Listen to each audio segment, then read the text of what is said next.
Hello everyone, myself Dr. Mahesh Kumar Shetty H.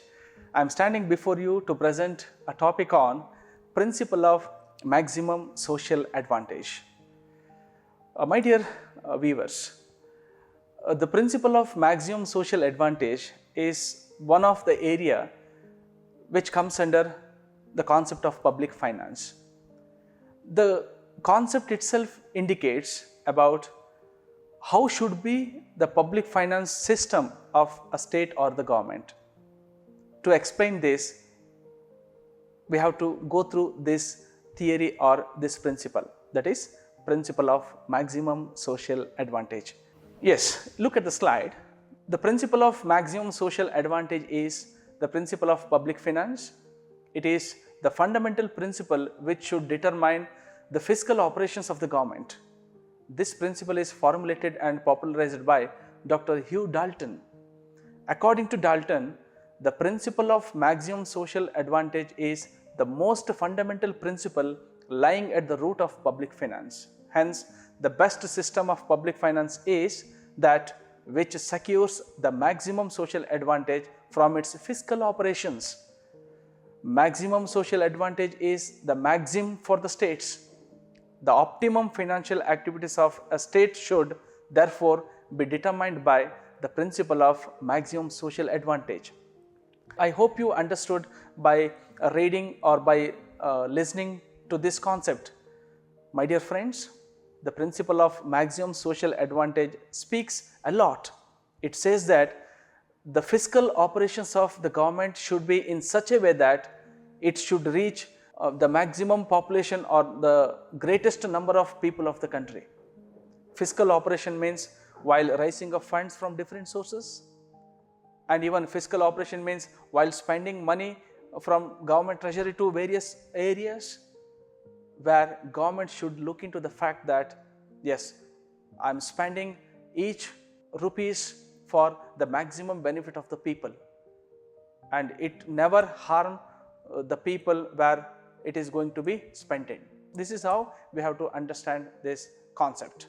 And if you go through the next slide, the principle of maximum social advantage states that public finance leads to economic welfare when public expenditure and taxations are carried out up to that point where the benefits derived from the marginal utility of expenditure is equal to marginal disutility or sacrifice imposed by the taxation. Or by this sentence, it is very clear that whatever the government imposed tax on the general public, what about the money which government spends for the public, there is a significant relationship between these two.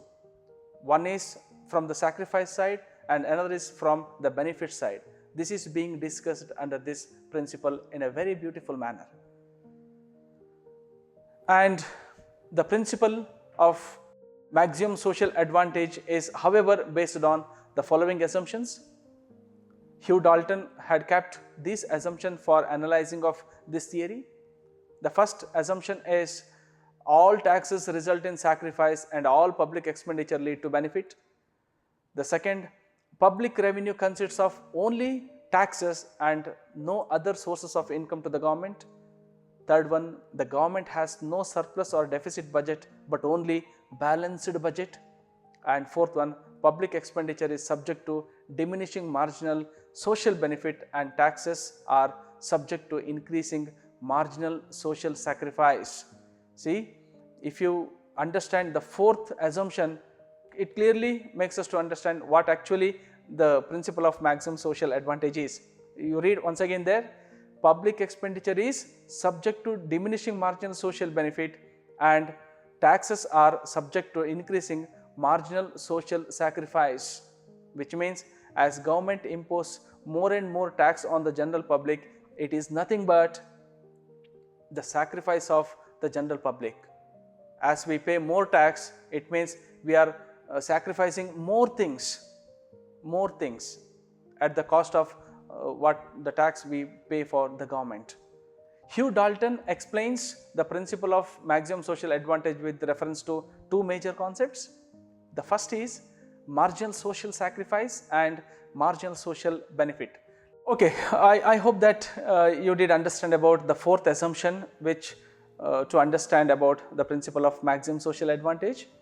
If you come to the next slide, my dear friends, Hugh Dalton explains the principle under the reference of two major concepts. They are marginal social sacrifice and marginal social benefit. Let us understand what is marginal social sacrifice. See there, marginal social sacrifice refers to that amount of social sacrifice undergone by public due to the imposition of an additional unit of tax. It means that as government put or impose more and more or additional tax on the general public, it becomes an additional sacrifice for the people. See, for example, if government impose 10 rupees tax on me, it is nothing but 10 rupees of sacrifice from my side to the government, wherein I have sacrificed a commodity or service at a worth of rupees 10.